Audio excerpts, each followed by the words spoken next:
नमस्कार दोस्तों, स्वागत है आप लोगों का जीएस गुरु में। तो आज मैं आप लोगों के लिए एक नया पॉलिटिकल साइंस का टॉपिक लेकर आया हूं। हमारे ज्योग्राफी के लेक्चर भी चल रहे हैं, उनको भी हम कंटिन्यू रखेंगे, लेकिन आज मैं आप लोगों के लिए एक बहुत ही अच्छा पॉलिटिकल साइंस का टॉपिक संविधान सभा लेकर आया हूं।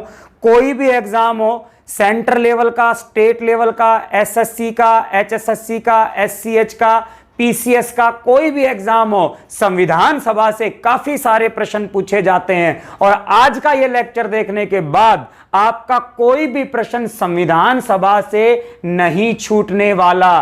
तो आइए शुरू करते हैं संविधान सभा। पहला जो प्रश्न आता है कि संविधान जो हमारी सभा थी उसका गठन किस योजना या किस मिशन के आधार पर किया था अंग्रेजों ने। तो इसका थोड़ा सा मैं आप लोगों को बैकग्राउंड बता देता हूं। 1945 के अंदर द्वितीय विश्व युद्ध की समाप्ति हुई थी 1945 के अंदर।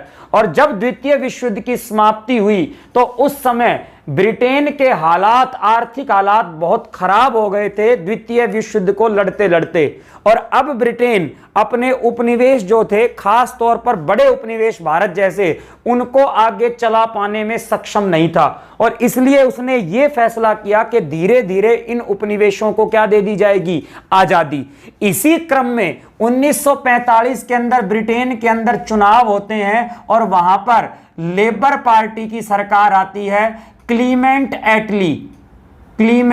एटली जो हैं ब्रिटेन के नए प्रधानमंत्री बनते हैं। और क्लीमेंट एटली ये फैसला लेते हैं कि भाई धीरे धीरे भारतीयों को आजादी दे दी जाए और आजादी देने से पहले वहां पर एक उत्तरदायी सरकार का गठन किया जाए और उसके लिए वहां पर नियम कानून तय करने के लिए एक संविधान सभा बनाई जाए।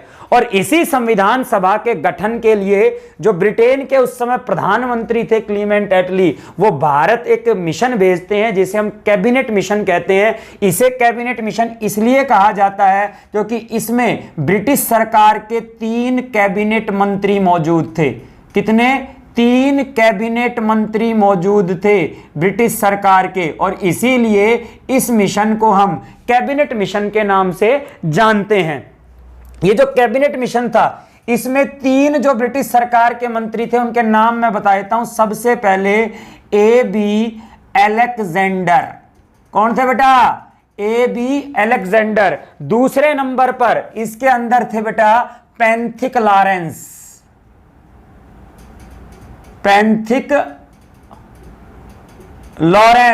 और तीसरे थे सर स्टैमफोर्ड क्रिप्स। ये वही क्रिप्स हैं जो पहले 1942 में भारत में क्रिप्स मिशन लेकर आए थे। तो ये 3 कैबिनेट मंत्री ब्रिटिश सरकार के भारत आए कैबिनेट योजना के अंतर्गत, कैबिनेट मिशन के अंतर्गत। और इनका काम था भारत में एक संविधान सभा का गठन करवाना। कैबिनेट मिशन की अनुशंसा पर भारतीय संविधान सभा के लिए 389 मेंबर जो हैं वो निर्धारित किए गए कि 389 लोग मिलकर भारत का संविधान बनाएंगे। ये 389 मेंबर संविधान सभा ने किस आधार पर निर्धारित किए? तो मैं आपको बता दूं, 389 मेंबर जो संविधान सभा ने निर्धारित किए थे वो जनसंख्या के आधार पर किए थे। किस आधार पर बेटा? जनसंख्या के आधार पर। और प्रत्येक 10 लाख की जनसंख्या पर एक सदस्य या एक मेंबर जो है संविधान सभा के अंदर आना था। तो हमने ये जो संविधान सभा के अंदर जो ये मेंबर आए वो किसके आधार पर? जनसंख्या के आधार पर। प्रत्येक 10 लाख जनसंख्या का जो प्रतिनिधित्व किया वो एक सदस्य के द्वारा किया गया था। ये आप लोगों को पता होना चाहिए। अब जो ये 389 मेंबर संविधान सभा में आने थे, इनको भी 3 कैटेगरी के अंदर बांटा गया था बेटा। कितनी कैटेगरी के अंदर? 3। पहली जो कैटेगरी थी वो थी ब्रिटिश प्रांत। ब्रिटिश प्रांतों से जो निर्धारित हुए कुल 292 सदस्य। ब्रिटिश प्रांत आज के जैसे आप लोगों के राज्य हैं, उस समय ब्रिटिश प्रांत थे, लेकिन आज के राज्य भारतीय संघ के अंतर्गत आते हैं। उस समय के ब्रिटिश प्रांत direct British government, queen of Britain के अंतर्गत आते थे। उस समय जो प्रमुख ब्रिटिश प्रांत थे, पंजाब था, इसके अलावा हमारा मध्य प्रांत, आज का मध्य प्रदेश, उत्तर प्रांत, बंगाल, बॉम्बे, आज का गुजरात और महाराष्ट्र, मद्रास, ये सारे जो ब्रिटिश प्रांत थे, यहां से कितने मेंबर बेटा? 292। ठीक है, इसके अलावा दूसरे जो थे चीफ कमिश्नरी वाले जो राज्य है, यहां से चुनकर आने थे 4 मेंबर। आज के दिन में जिनको हम केंद्र शासित प्रदेश कहते हैं, आप कह सकते हैं उस समय चीफ कमिश्नरी वाले राज्य होते थे। यहां पर ब्रिटिश सरकार एक अफसर या अधिकारी बिठाती थी, एक एडमिनिस्ट्रेटर बिठाती थी, उसको चीफ कमिश्नर कहा जाता था, और ये चीफ कमिश्नर ब्रिटिश गवर्नमेंट का नुमाइंदा होता था। उस समय जो 4 चीफ कमिश्नरी वाले राज्य थे वो थे बेटा दिल्ली, अजमेर, बलूचिस्तान। बलूचिस्तान आज पाकिस्तान के अंदर चला गया, लेकिन उस समय पाकिस्तान हमारा हिस्सा था। और कुर्ग, ये कुर्ग जो है आज वर्तमान में कहां पर पड़ता है? कर्नाटक के अंदर पड़ता है। ये 4 चीफ कमिश्नरी वाले राज्य थे और यहां से 4 मेंबर चुनकर आने थे। इसके अलावा तीसरे नंबर पर थी देसी रियासतें। जो देसी रियासत थी, यहां से मेंबर निर्धारित हुए कुल 93। ठीक है, थे सभी जनसंख्या के आधार पर। तो यहां पर देसी रियासतों से कितने मेंबर बेटा? 93 निर्धारित हुए। अब यहां पर एक चीज आप लोगों को और ध्यान रखनी है, जो 292 प्लस 4 यानी कि जो 296 मेंबर थे, जो कि ब्रिटिश भारतीय और प्रांत और चीफ कमिश्नरी वाले राज्यों से आने थे, इनका बेटा चुनाव किया गया था। क्या था? चुनाव के द्वारा आए थे। ठीक है, और जो 93 देसी रियासतों वाले सदस्य थे, ये जो संविधान सभा में आने थे मनोनयन या मनोनीत होकर, इनको इन देसी रियासतों के जो राजा, रजवाड़े या नवाब थे, वो मनोनीत करके भेजेंगे अपने नुमाइंदे के रूप में। किसी को भी ये अपने अधिकारी को भेज सकते थे, इनका चुनाव नहीं होना था। जबकि 296 ये जो थे ब्रिटिश प्रांतों से ये चुनकर आने थे, लेकिन इनका चुनाव प्रत्यक्ष मतदान से नहीं हुआ। प्रत्यक्ष मतदान जो कि आप लोकसभा के लिए, विधानसभा के लिए करते हैं, जिसमें जनता सीधा वोट डालती है अपने कैंडिडेट को। तो ये चुनाव तो हुआ, लेकिन चुनाव प्रत्यक्ष पद्धति से नहीं हुआ, ये चुनाव हुआ अप्रत्यक्ष पद्धति से। और अप्रत्यक्ष मतदान की भारत में कौन सी प्रणाली चलती है? ये चलती है एकल संक्रमणीय मतदान प्रणाली। यह वही प्रणाली है जिसके द्वारा राष्ट्रपति का, उपराष्ट्रपति का, राज्यसभा के सदस्यों का चुनाव होता है। इसी मतदान प्रणाली से हमारी संविधान सभा के सदस्य भी चुनकर आए थे। यह अप्रत्यक्ष मतदान की प्रणाली है। राष्ट्रपति के अंदर, उपराष्ट्रपति, राज्यसभा के अंदर इस प्रणाली को हम पूरा आप लोगों को समझा देंगे। तो 296 मेंबर जो है चुनकर और 93 मेंबर मनोनयन के द्वारा हमारी संविधान सभा के अंदर आने थे। अब देखो बेटा आगे, जो ये 296 मेंबर हमारी संविधान सभा के अंदर चुनकर आने थे, इनके लिए जुलाई अगस्त 1946 में चुनाव करवाए गए। जुलाई अगस्त 1946 में क्या करवाए गए? चुनाव। और इन चुनावों के बाद 296 जो ये मेंबर थे, इनमें से जो 208 मेंबर चुनकर आए, वो चुनकर आए बेटा कांग्रेस से। 73 मेंबर जो चुनकर आए, वो चुनकर आए मुस्लिम लीग से। और 15 जो सदस्य चुनकर आए, वो चुनकर आए अन्य पार्टियों से, कम्युनिस्ट पार्टी और अन्य पार्टियां जो थी। तो इनका चुनाव हुआ। 208 सीटें कांग्रेस को मिली, 73 सीट मुस्लिम लीग को मिली और 15 सीट किसको मिली? अन्य को मिली। तो ये आप लोग डेटा थोड़ा सा क्या करेंगे? याद रखेंगे। ठीक है, अब देखो, मुस्लिम लीग को एक तो अल्प मत मिला, ज्यादा सीटें नहीं मिली, और दूसरा मोहम्मद अली जिन्ना ये भी नहीं चाहते थे कि भारत और पाकिस्तान एक देश बने, इनकी संविधान सभा भी एक बने, और इसलिए मुस्लिम लीग ने इसका क्या कर दिया? संविधान सभा का बहिष्कार कर दिया। साथ में जो ये देसी रियासतों के रजवाड़े थे, ये जो अय्याश थे, जो कि जनता के ऊपर, जनता के पैसे के ऊपर जो कि मौज मस्ती लेते आए थे, इनको भी लगा कि अगर संविधान बन जाएगा तो हम लोगों की राजाशाही क्या हो जाएगी, चली जाएगी। तो इसलिए ये भी संविधान बनने के पक्ष में नहीं थे। अभी तक तो जनता का खून चूस रहे थे, तो इन्होंने कहा कि हम भी संविधान सभा के अंदर नहीं जाएंगे। तो मुस्लिम लीग ने यहां पर और इसके अलावा देशी रियासतों के सदस्यों ने संविधान सभा का क्या कर दिया, बहिष्कार। अब हुई संविधान सभा की पहली बैठक। मैंने क्या कहा कि देशी रियासतों के सदस्यों ने और मुस्लिम लीग ने संविधान सभा का बहिष्कार कर दिया था। और इसके बाद जब संविधान सभा की पहली बैठक हुई 9 दिसंबर 1946 को, तो इसके अंदर मेंबर पहुंचे बेटा 207। तो यहां पर यह ट्विस्ट है कि 389 सदस्य कैबिनेट मिशन ने निर्धारित किए थे संविधान सभा के, उसमें से 93 देशी रियासत, 296 ब्रिटिश प्रांत और चीफ कमिश्नरी से थे। इनके चुनाव हुए, इसमें कांग्रेस को 208 सीटें, मुस्लिम लीग को 73 सीटें मिली और 15 अन्य को। लेकिन जब संविधान सभा की पहली बैठक हुई कौन सी तारीख को, 9 दिसंबर 1946 को, तो उसमें मुस्लिम लीग ने बहिष्कार कर दिया, देशी रियासतों ने बहिष्कार कर दिया और मेंबर पहुंचे कितने बेटा, 207 मेंबर पहुंचे थे। और पहली बैठक जो संविधान सभा की हुई थी वो हुई थी बेटा दिल्ली के काउंसिल हाल, काउंसिल हाल जिसे आज के दिन में हम संसद बोलते हैं, संसद भवन, काउंसिल हाल के पुस्तकालय में, लाइब्रेरी के अंदर जो है संविधान सभा की पहली बैठक हुई थी 9 दिसंबर 1946 को, जिसके अंदर कुल मेंबर कितने पहुंचे थे, 207 मेंबर पहुंचे थे।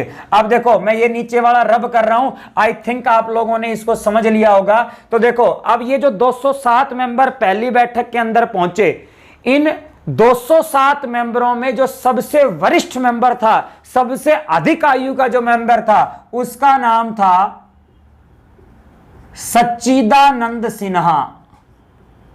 और इस पहली बैठक में सच्चिदानंद सिन्हा, जो कि इस संविधान सभा के सबसे वरिष्ठ सदस्य थे, इनको अस्थायी अध्यक्ष चुन लिया गया संविधान सभा का, जिसे हम इंग्लिश में प्रोटेम स्पीकर बोलते हैं। और प्रोटेम स्पीकर जो होता है, आज भी जब भी नई विधानसभा और नई लोकसभा चुनकर आती है, उस समय भी हम प्रोटेम स्पीकर चुनते हैं। और प्रोटेम स्पीकर आमतौर पर सबसे वरिष्ठ, सबसे अनुभवी सदस्य को चुना जाता है और इसका काम होता है मेंबर्स को क्या दिलवाना, शपथ दिलवाना। तो हमारी संविधान सभा के जो अस्थायी अध्यक्ष चुने गए थे सच्चिदानंद सिन्हा। देखो बेटा, इसके बाद संविधान सभा की दूसरी बैठक जो हुई वो 11 दिसंबर को हुई। 11 दिसंबर को संविधान सभा की जो दूसरी बैठक हुई, इस बैठक में क्या कार्यवाही की गई, इस बैठक में हमारी संविधान सभा का स्थायी अध्यक्ष चुना गया। हमारी संविधान सभा के स्थायी अध्यक्ष चुने गए और उनका नाम था डॉक्टर राजेंद्र प्रसाद। डॉक्टर राजेंद्र प्रसाद 11 दिसंबर, यानी कि सच्चिदानंद सिन्हा जी का कार्यकाल केवल 2 दिन का रहा, 9, 10 और 11 को स्थायी अध्यक्ष चुन लिए गए डॉक्टर राजेंद्र प्रसाद। इसके अलावा मैं आप लोगों को बताऊं, हमारी संविधान सभा के जो उपाध्यक्ष चुने गए वो चुने गए एच.सी. मुखर्जी। एच.सी. मुखर्जी, हरेंद्र कुमार मुखर्जी को हमारी संविधान सभा का क्या चुना गया, उपाध्यक्ष चुना गया। और बी.एन. राव, इस व्यक्ति का जितना नाम लूं उतना कम है, बी.एन. राव। बी.एन. जो राव थे, बेनेगल नरसिंह राव, इनका पूरा नाम है। बी.एन. राव को हमारी संविधान सभा का सलाहकार नियुक्त किया गया। लेकिन बी.एन. राव संविधान सभा के सदस्य नहीं थे, यह बात आपको ध्यान रखनी है। बी.एन. राव संविधान सभा के सदस्य नहीं थे, लेकिन इन्हें सलाहकार नियुक्त किया गया हमारी संविधान सभा का। यह वही व्यक्ति है जिसने हमारी संविधान सभा का प्रारूप या ड्राफ्ट बनाया आगे चलकर। तो यह आप लोगों को पता होना चाहिए। यह कार्रवाई दूसरी बैठक के अंदर हुई। इसके बाद संविधान सभा की तीसरी जो बैठक होती है बेटा, वो 13 दिसंबर 1946 को होती है। इस तीसरी बैठक के अंदर क्या हुआ था, इस तीसरी बैठक के अंदर जो पंडित जवाहरलाल नेहरू थे, इन्होंने पेश किया उद्देश्य प्रस्ताव, जिसे हम ऑब्जेक्टिव रिजोल्यूशन कहते हैं। उद्देश्य प्रस्ताव पंडित जवाहरलाल नेहरू ने पेश किया तीसरी बैठक में 13 दिसंबर 1946 को, और इसी उद्देश्य प्रस्ताव के पेश होने के साथ हमारी संविधान सभा की कहा जाता है कार्यवाही क्या हो गई, शुरू। तो आपको यहां पर थोड़ा सा अंतर देखना है। हमारी संविधान सभा की पहली बैठक 9 दिसंबर को हुई, लेकिन फाइनल जो कार्यवाही शुरू हुई थी वो 13 दिसंबर को। उससे पहले अध्यक्ष और उपाध्यक्ष वगैरह का केवल चुनाव किया गया था। और उद्देश्य प्रस्ताव, ऑब्जेक्टिव रेजोल्यूशन क्या था? उद्देश्य प्रस्ताव में यह लिखा था कि हमने इस संविधान सभा का निर्माण क्यों किया है। हम सभी सदस्य जो यहां पर इकट्ठे हुए हैं काउंसिल हॉल के अंदर के पुस्तकालय में, हमारे इकट्ठे होने का उद्देश्य क्या है? हमारा उद्देश्य है भारतीयों के लिए, भारतीयों द्वारा एक संविधान क्या करना, तैयार करना। भारतीय संविधान का स्रोत कौन होगा? हम भारत के लोग। हम भारत के लोगों को स्वतंत्रता देंगे, न्याय देंगे, उनके अंदर बंधुता को जो है विकसित करेंगे। इन सभी कामों के लिए हमने इस संविधान सभा का गठन किया है। और ये जो उद्देश्य प्रस्ताव था, ये ऑब्जेक्टिव रिजोल्यूशन जो था, पंडित जवाहरलाल नेहरू ने 13 दिसंबर 1946 को प्रस्तुत किया और 22 जनवरी 1947 को इसे संविधान सभा के द्वारा क्या कर दिया गया, पारित।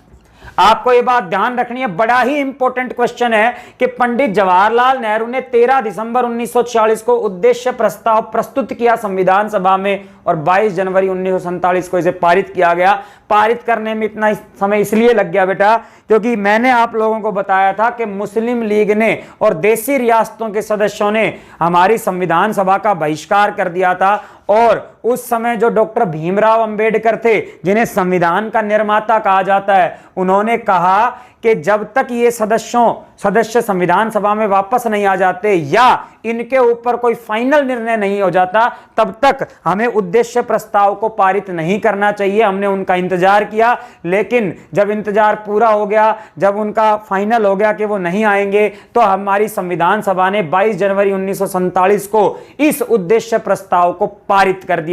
और यही उद्देश्य प्रस्ताव आज हमारी संविधान की पुस्तक में सबसे पहले प्रस्तावना के रूप में लिखा गया है, उसका सार। ठीक है, तो ये आप लोगों को पता होना चाहिए, तीसरी बैठक में हुआ। अब देखिए बेटा, मोहम्मद अली जिन्ना बिल्कुल रूस चुके थे। उन्होंने कहा लड़ कर लूंगा पाकिस्तान एक अलग देश वो बनाने की जिद पर अड़े हुए थे। इसी क्रम में हमारे भारत के अंदर लॉर्ड माउंटबेटन का आगमन होता है। लॉर्ड माउंटबेटन ब्रिटिश सरकार द्वारा भारत में भेजे गए अंतिम वायसराय थे। लॉर्ड माउंटबेटन को भारत में किस लिए भेजा गया था? लॉर्ड माउंटबेटन को खास तौर पर भारत भेजा गया था, एक तो भारत की आजादी की घोषणा करना, और दूसरा उनके सामने आते ये समस्या आई कि भारत और पाकिस्तान 2 राष्ट्रों का निर्माण करना। और 3 जून योजना, या जिसे माउंटबेटन योजना कहा जाता है, 3 जून 1947 को लॉर्ड माउंटबेटन ने माउंटबेटन योजना या 3 जून योजना के अंतर्गत भारत और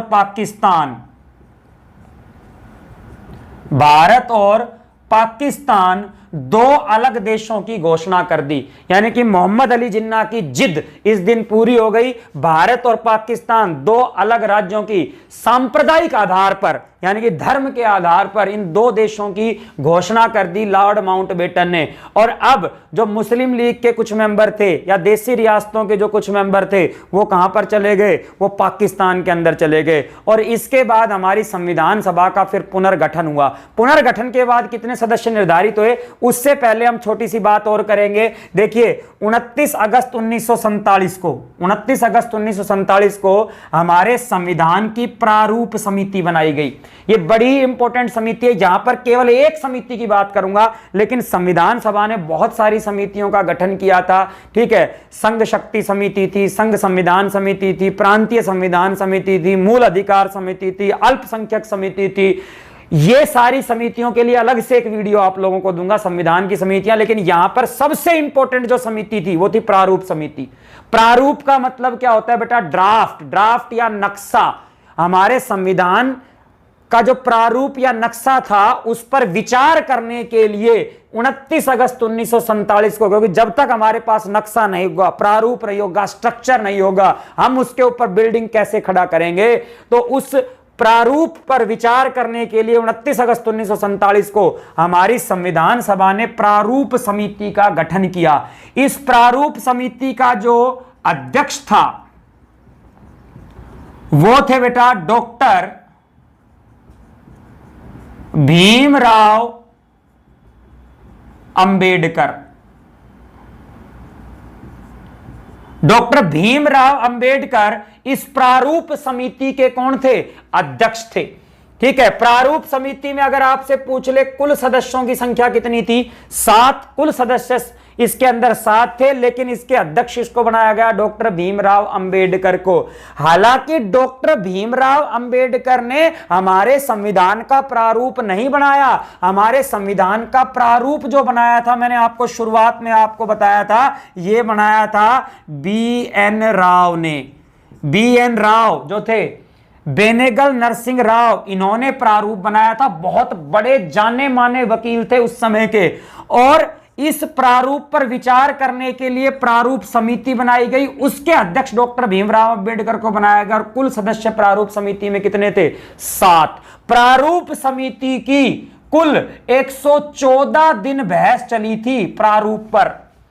114 दिन बहस के बाद संविधान के प्रारूप को फाइनल किया गया था प्रारूप समिति के द्वारा। डॉक्टर भीमराव अंबेडकर के बारे में भी कुछ प्रश्न कई बार पूछे जाते हैं, संविधान से रिलेटेड, वो भी बता देता हूं कि डॉक्टर भीमराव अंबेडकर संविधान सभा में कहां से चुनकर आए थे। तो इनके चुनाव की भी बड़ी रोचक कहानी है। डॉक्टर भीमराव अंबेडकर शुरुआत में संविधान सभा में आने के लिए जो चुनाव लड़ते हैं वो मुंबई से लड़ते हैं बेटा, लेकिन मुंबई से ये चुनाव हार जाते हैं। ठीक है, डॉक्टर भीमराव अंबेडकर चाहते थे कि मैं संविधान सभा में पहुंचूं, जिद थी इनकी, लेकिन शुरुआत में मुंबई से ये चुनाव हार गए। जब ये चुनाव हारे तो पंडित जवाहरलाल नेहरू और डॉक्टर राजेंद्र प्रसाद को बी.एन. राव ने कहा कि इस व्यक्ति का संविधान सभा में आना बड़ा जरूरी है। यह व्यक्ति अगर संविधान सभा में नहीं हुआ तो संविधान बनाना बेकार है। और फिर इनको चुनाव लड़वाया गया। कहां से? पूर्वी बंगाल से। लेकिन किस्मत देखिए, पूर्वी बंगाल से जब चुनाव लड़वाया, मुस्लिम लीग ने इनकी सहायता की और ये चुनकर आ गए। लेकिन विडंबना देखिए, पूर्वी बंगाल जब पाकिस्तान अलग हुआ तो पाकिस्तान के हिस्से में चला गया, यानी कि ये सीट भी चली गई। डॉक्टर भीमराव अंबेडकर फिर से सदस्य नहीं रहे। और उसके बाद इनको दोबारा मुंबई से चुनाव लड़वाया जाता है। और दोबारा जब मुंबई से चुनाव लड़वाया जाता है तो एम.एल. जयकर वहां पर उस समय सदस्य थे पहले से। जयकर साहब की सीट को खाली करवाया जाता है। पहले से जो सदस्य थे वो इस्तीफा देता है और उस इस्तीफे के बाद डॉक्टर भीमराव अंबेडकर दोबारा मुंबई से चुनाव लड़ते हैं और इस बार वो जीतकर संविधान सभा में आते हैं। यानी कि कुल 3 बार संविधान सभा में आने के लिए इन्होंने चुनाव लड़ा। पहली बार चुनाव हार गए मुंबई से, फिर पूर्वी बंगाल से चुनाव लड़ते हैं लेकिन वो पाकिस्तान में चला जाता है और फिर ये मुंबई से जीतकर संविधान सभा के अंदर आते हैं फाइनली। तो डॉक्टर भीमराव अंबेडकर जो कि प्रारूप समिति के अध्यक्ष थे, इनको हमारे संविधान का फादर कहा जाता है, जनक कहा जाता है। इसके बाद देखिए 31 अक्टूबर 1947 को संविधान सभा का पुनर्गठन हुआ। पाकिस्तान के अलग होने के बाद संविधान सभा का पुनर्गठन हुआ और पुनर्गठन के बाद संविधान सभा में 324 मेंबर निर्धारित किए गए। शुरुआत में देखिए 389 थे। संविधान सभा की पहली बैठक में 207 आए, बाकियों ने बहिष्कार कर दिया। उसके बाद जो है पाकिस्तान अलग हो गया, कुछ रियासतें वहां पर चली गई और उसके बाद हमने नई जो संविधान सभा थी उसका पुनर्गठन किया भारत की और 324 मेंबर इसके अंदर निर्धारित किए गए। लेकिन इसमें से भी कई लोग संविधान सभा में नहीं पहुंचे। ठीक है, कुछ लोगों की मृत्यु हो गई, कुछ ने इस्तीफा दे दिया और अंत में बेटा फाइनल बता देता हूं, 31 दिसंबर 1947 को सदस्य बचते हैं 299 और इन्हीं 299 लोगों ने, मैं कह सकता हूं कि भारत के संविधान को बनाने में महत्वपूर्ण भूमिका निभाई। इस चीज को समझ लेना, पहले 389 थे, 207 पहुंचे, लेकिन उस समय भारत पाकिस्तान एक था, फिर पाकिस्तान अलग घोषणा कर दी गई और उसके बाद फिर संविधान सभा का पुनर्गठन हुआ। पाकिस्तान के अलग होने के बाद सदस्य निर्धारित हुए 324, लेकिन इसमें से भी पूरे सदस्य संविधान सभा के अंदर नहीं पहुंच पाए थे और 31 दिसंबर 1947 आते आते फाइनली 299 सदस्य बचे। और इस 299 में मैं आप लोगों को बता देता हूं, जो 299 में 229 थे ये प्रांतों से थे और जो 70 सदस्य थे वो बेटा देशी रियासत से थे।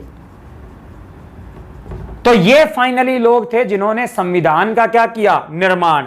देखो बेटा, इसके बाद हमारे संविधान के निर्माण की प्रक्रिया शुरू हुई। संविधान का कुल 3 बार वाचन हुआ। वाचन मतलब जो संविधान के सदस्य थे वो संविधान पर बहस करते थे, उसके नए नए नियम कानून तय करते थे और उसके बाद जब संविधान तैयार होता था उसको पढ़कर सुनाते थे। 3 बार संविधान को अलग अलग समय पर तैयार किया गया। पहली बार तैयार हुआ कच्चा, एक तरीके से हम कह सकते हैं, उसको पढ़कर सुनाया, उसमें त्रुटियां थी दूर किया। फिर दूसरी बार बनाया, फिर उसको पढ़कर सुनाया सदन के सदस्यों को, फिर उस पर बहस हुई, उसमें कोई कमी रही, फिर जो है उसके अंदर से जो है कुछ त्रुटियां वगैरह निकाली गई और फाइनल फिर तीसरी बार। तो 3 बार वाचन हुआ हमारे संविधान का। जो पहला वाचन हुआ था वो मैं आपको वर्बली बता देता हूं, वो 4 नवंबर से 9 नवंबर 1948 तक हुआ था। दूसरा वाचन जो हुआ था वो आपका 15 नवंबर 1948 से 17 अक्टूबर 1949 तक हुआ था। और तीसरा वाचन 14 नवंबर 1949 से लेकर आप लोगों के 26 नवंबर 1949 तक हुआ था। 3 वाचन हमारे संविधान के हुए थे। और हमारे संविधान का जो पहला वाचक था, पहला वाचक कौन था हमारे संविधान का? वही व्यक्ति जिसके नाम पर हम शिक्षक दिवस मनाते हैं, वही व्यक्ति जिसके नाम पर हम क्या मनाते हैं? शिक्षक दिवस। और शिक्षक दिवस हम किसके नाम पर मनाते हैं? डॉक्टर सर्वपल्ली राधाकृष्णन। डॉक्टर सर्वपल्ली राधाकृष्णन हमारे संविधान के पहले वाचक थे।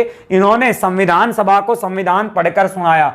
संविधान को बनाने के लिए संविधान सभा के कुल 11 सत्र लगे थे। कुछ लोग 12 भी कह देते हैं, क्योंकि आगे चलकर जो 24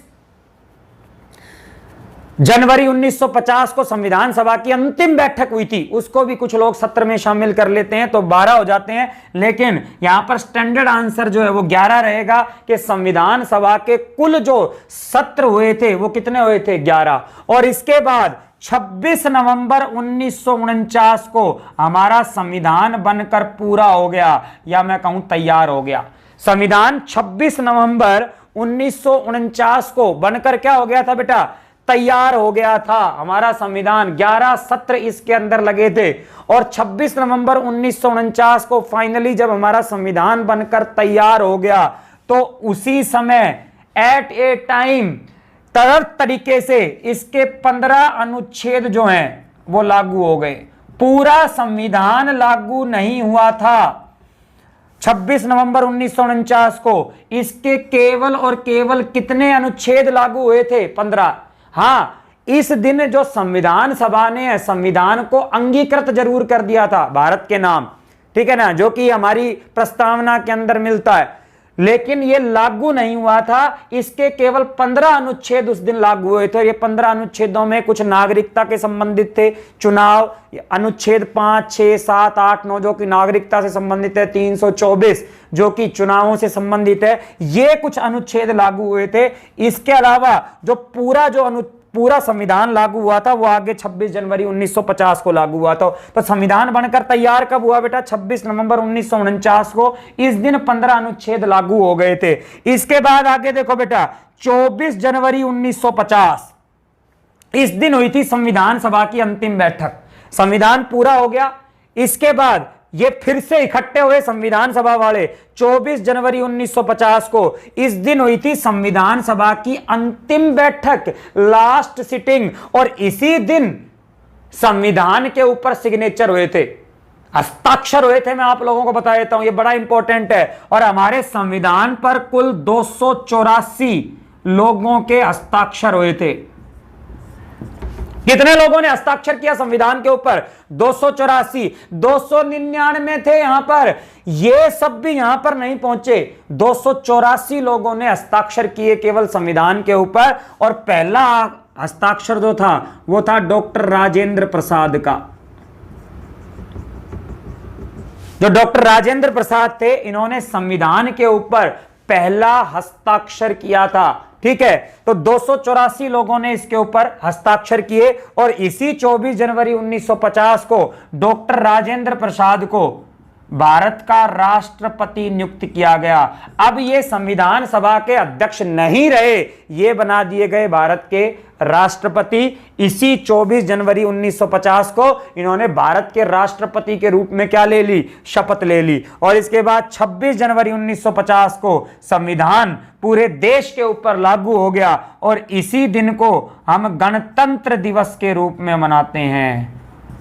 किसके रूप में मनाते हैं बेटा? गणतंत्र दिवस के रूप में मनाते हैं। इस दिन भारत गणतंत्र हो गया था। गणतंत्र का मतलब क्या होता है? गणतंत्र राजतंत्र का उल्टा होता है। यानी कि अब हमारे भारत के अंदर ब्रिटिश क्वीन की नहीं चलेगी, भारत के अंदर शासन वंशानुगत नहीं होगा। हमने जो राजतंत्र को और हमने गुलामी को उखाड़ फेंका है, अब भारत का जो राजा होगा वो वंशानुगत नहीं होगा। यानी कि आप आज के दिन में देखते हैं हमारे भारत का राजा राष्ट्रपति को माना गया है। राष्ट्रपति का बेटा अगला राष्ट्रपति नहीं बनता। राष्ट्रपति का पद कोई भी नीचे से लेकर ऊपर तक का कोई भी व्यक्ति प्राप्त कर सकता है। आज हमारे भारत के राष्ट्रपति का अनुसूचित जाति से आते हैं। ठीक है, तो भारत एक क्या बन गया था? गणतंत्र। राजतंत्र का उलट गणतंत्र होता है, गुलामी की जंजीरें टूट चुकी थी। तो गणतंत्र दिवस मनाया जाता है हमारे संविधान के लागू होने की याद में। कुछ और इंपॉर्टेंट फैक्ट मैं आप लोगों को बता देता हूं हमारे संविधान सभा के बारे में, संविधान के बारे में।